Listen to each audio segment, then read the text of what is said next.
Right, so last night, of course, we had the Royal Rumble, WWE's probably second biggest pay-per-view after WrestleMania. And I did stay up, I did watch it. Here in the UK, it's quite hard to watch pay-per-views because they are on until about 4 AM. But I did last the night, I watched the whole pay-per-view. So I thought I'd do this video now to give you my thoughts and review on the whole pay-per-view as a whole, and do a little rundown of each match. So yeah, I'll just get straight on with it. So we had the Miz versus Cesaro kind of pre-pay-per-view match. I didn't see it, unfortunately. I only saw a little kind of highlight of it that they showed in the actual pay-per-view, but I am aware that Cesaro won.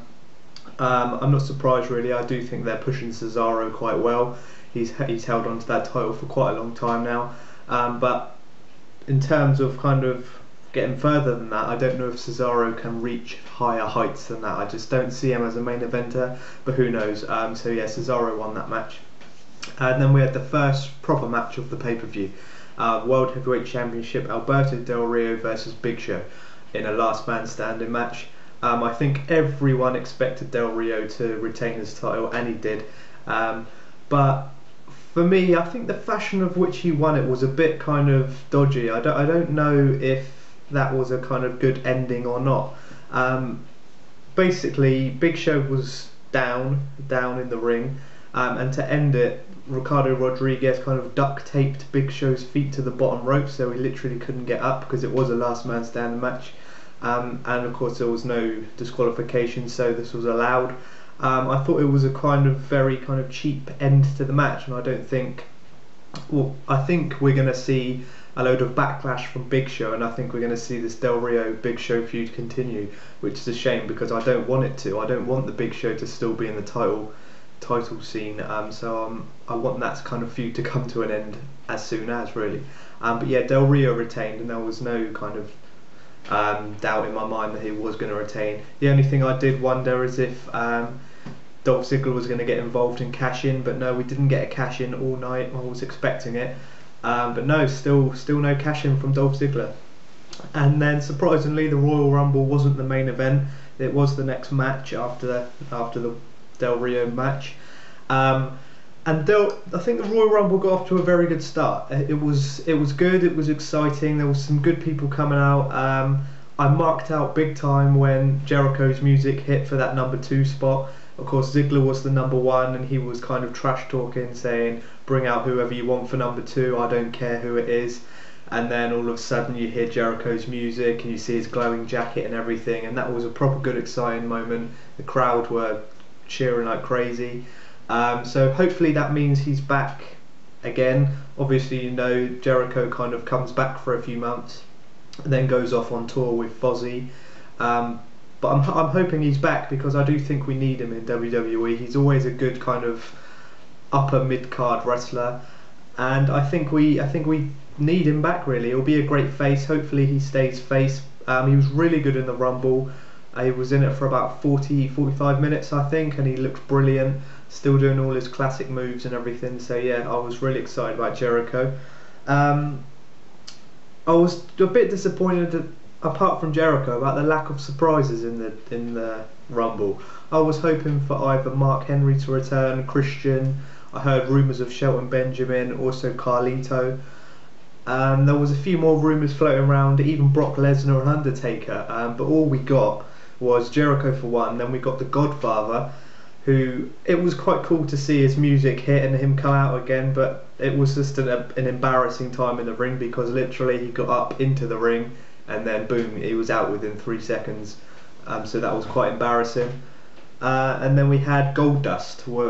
He was another surprise entrant. Obviously him and Cody Rhodes are brothers, so there was a little bit of a feud going on between those. Sort of them two kind of stuck to their own, battling each other, and then eventually Cody Rhodes eliminated him, which was quite cool to see, the two brothers. But out of a Royal Rumble, I'm a bit disappointed that the biggest kind of names they could pull back, apart from Jericho, the biggest names they could pull back was Goldust and the Godfather. I thought that was very disappointing. The Rumble in itself was entertaining though. I did enjoy it, and there was some cool kind of moments in there, especially Kofi Kingston. He had another one of his kind of high-flying crazy moments where he was eliminated, but, well, he wasn't eliminated, he was knocked out of the ring, but he landed on Tensai's back. His feet didn't touch the floor. And then he managed to scramble onto the announce table, so he had to think of a way to get from the announce table back into the ring, of course, because he wasn't out yet. So he got JBL's chair and did some weird sort of like kangaroo bunny hop on the chair back into the ring. It was quite cool to see. I quite like it when Kofi does these sort of unique moments like that. But yeah, that was quite good. And then towards the end of it, we had I can't remember who was in the ring. So our last sort of 6 were John Cena, Randy Orton, Ryback, Sheamus, Dolph Ziggler and Jericho maybe. I think those were the sort of last 6, and it was a good little battle between those. Eventually it got down to John Cena and Ryback. Now I was really hoping for Ryback because John Cena won it. Let's just say it outright. John Cena won the Royal Rumble last night. And I don't think this is a good move by WWE at all. I think John Cena doesn't need to win the Royal Rumble to be in the main event scene. You know it and I know it. I think Ryback would have been a much more worthy winner because he could have gone on to feud for the World Heavyweight title over on SmackDown, kind of secured himself as a top face, because that's what they're doing ultimately. They've been pushing Ryback for this last year really. So I think giving it to John Cena was very cheap, and I feel very cheated by it, but it was an entertaining Rumble. So to move on from that, the main event was The Rock versus CM Punk for the WWE title. This is a big one you can talk about. I could hopefully try and keep it quite short and sweet, but it was a decent match. It was what you expect from The Rock. Obviously not The Rock's best stuff because he's obviously going to have that ring rust, but it was still kind of good. It was good enough for a main event match. There was one massive botch in it, which was The Rock was about to rock bottom CM Punk through the announce table. It was going to be a very good moment, a very kind of standout moment of the match, but it got ruined because the announce table collapsed and they ended up just falling to the floor. So The Rock ended up having to do his rock bottom just on the plain mat outside the ring. So that was very disappointing. It would have been quite cool to see that rock bottom through the table, but it didn't happen. And then eventually, I can't remember what was happening now. The Rock was about to hit the people's elbow, and the lights went off, and then all of a sudden you hear the commentators talking about how Rock's being attacked. Rock's just gone through the announce table. This is all while the lights are off, and they were saying it's the Shield. The Shield put the Rock through the announce table, and we saw glimpses. The light was flashing on, but you couldn't really see too much. And then the lights come back on, and Rock's laid out on the announce table. And then CM Punk goes for the pin, and he gets the 3 count. He pins Rock for the 3 count. Everyone thinks CM Punk's retained. I did. I was quite shocked that CM Punk had retained. But then of course Vince McMahon comes out, orders that the CM Punk's title be vacant, but then The Rock says no, I want a rematch right now. The Rock gets the rematch and eventually gets the win. He gets the people's elbow and pins the Rock for pins CM Punk for the 3 count. Rock is new WWE champion. Now, as much as I'd love to see The Rock as a new WWE champion, I like it. I'm a huge fan of The Rock, you know I am. But I don't think they've done this well because it's so obvious now that we're going to get John Cena versus The Rock 2 at WrestleMania 29, and I think that's very cheap, and I think, again, I feel cheated by WWE considering their feud from last year, and even on the Blu-ray that I showed you a few days ago, it says on there once in a lifetime.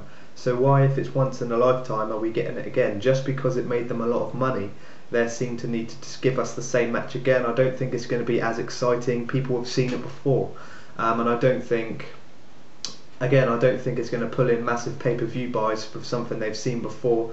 I feel that we had a good end to the Cena Rock feud, and I don't think there's a need to bring it up again.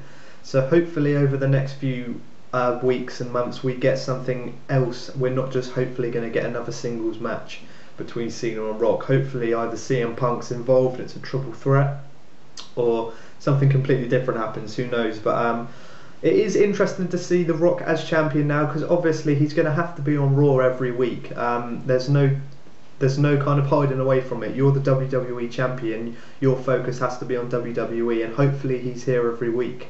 But I know that I've read a lot of forums and Twitter and Facebook and everything, and there's a lot of people saying how disappointed they were with the result obviously leading up to Cena and The Rock.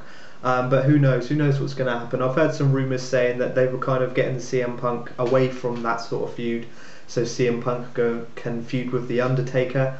So that'll be interesting to see. But again, I really, really hope they do something different with The Rock and John Cena. I don't just want to see another singles match. So we'll have to find out on Raw and over the next few weeks. But the pay-per-view as a whole, I was entertained, but it was very, very predictable. Actually, I've forgotten to talk about one match, which was Team Road Scholars versus Team Hell No for the tag titles. Team Hell No retained, which I was very shocked at as well, because I thought it was about time they ended their partnership and gave the titles to Road Scholars. But no, we got another Kane and Daniel Bryan win. But as I was saying, I thought the pay-per-view was very predictable. All the results were predictable. Loads of people knew John Cena was going to win that Rumble, and you could probably guess that The Rock was going to win against CM Punk as well. So decent pay-per-view. I'll give it about a 6 out of 10. It was entertaining but very predictable. So leave your comments on the pay-per-view down below and what you think is going to happen over the next few months leading up to WrestleMania. So yeah, thanks for watching, and I'll see you on my next video.